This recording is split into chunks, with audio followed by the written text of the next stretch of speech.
क्या विकास के रास्ते में आने वाली हर रुकावट को हटाना जरूरी होता है?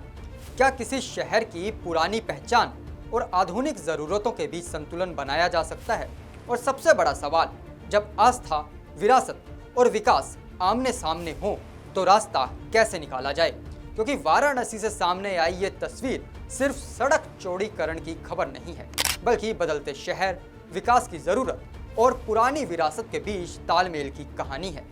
काशी की गलियों की अपनी एक पहचान है, लेकिन बढ़ती आबादी और श्रद्धालुओं की संख्या के साथ शहर की सुविधाओं को बेहतर बनाने की जरूरत भी महसूस की जा रही है। इसी कड़ी में वाराणसी के दाल मंडी क्षेत्र में सड़क चौड़ीकरण परियोजना पर प्रशासन की कार्रवाई लगातार जारी है। इस परियोजना के तहत कई भवनों को हटाया जा रहा है और प्रभावित संपत्तियों की प्रक्रिया पूरी की जा रही है।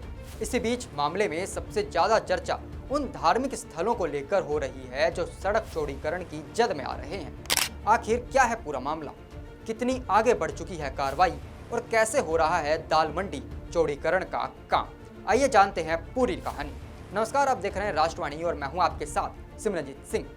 वाराणसी का दाल मंडी इलाका शहर के पुराने और महत्वपूर्ण क्षेत्रों में गिना जाता है। संकरी गलियों से भरी भीड़ भाड़ के कारण यहाँ लंबे समय से यातायात की समस्या बनी हुई थी।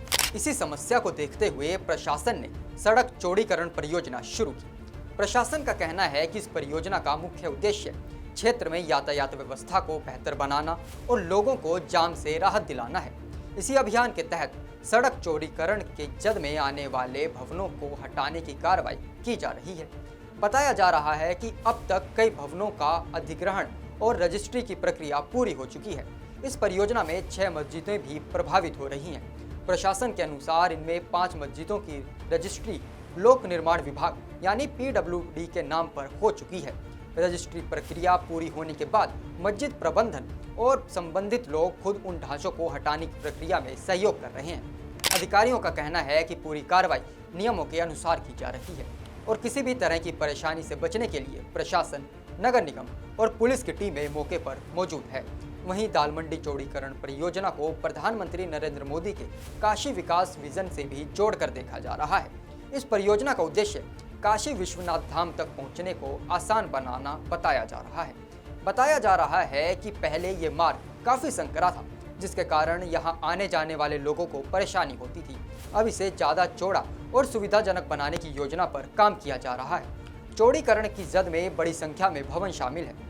प्रशासन के मुताबिक करीब 187 भवन इस परियोजना से प्रभावित हैं और इसमें से कई पर कार्रवाई शुरू हो चुकी है। वहीं अंतिम बची हुई मस्जिद को लेकर भी बातचीत जारी है। मस्जिद कमेटी की ओर से भी संकेत दिए गए हैं कि वे विकास कार्य के विरोध में नहीं हैं, लेकिन चाहते हैं कि ऐसा रास्ता निकाला जाए जिससे धार्मिक संरचना और लोगों की भावनाओं का भी ध्यान रखा जा सके। किसी भी शहर की पहचान सिर्फ उसकी नई इमारतों से नहीं होती, बल्कि उसकी पुरानी गलियों, इतिहास और संस्कृति से भी होती है। लेकिन समय के साथ शहरों को नई ज़रूरतों के हिसाब से बदलना भी पड़ता है।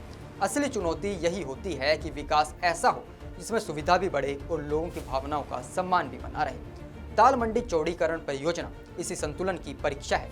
प्रशासन जहां इसे बेहतर यातायात और विकास की दिशा में बड़ा कदम बता रहा है, वहीं स्थानीय लोग चाहते हैं कि बदलाव के साथ उनकी पुरानी पहचान भी सुरक्षित रहे। फिलहाल परियोजना का काम जारी है और प्रशासन का दावा है कि यह कार्य तय योजना के अनुसार पूरा किया जाएगा। अब देखना होगा कि आने वाले समय में दाल मंडी की तस्वीर कैसी बदलती है और क्या यह इलाका विकास के साथ अपनी ऐतिहासिक पहचान को भी कायम रख पाएगा। आपकी क्या राय है?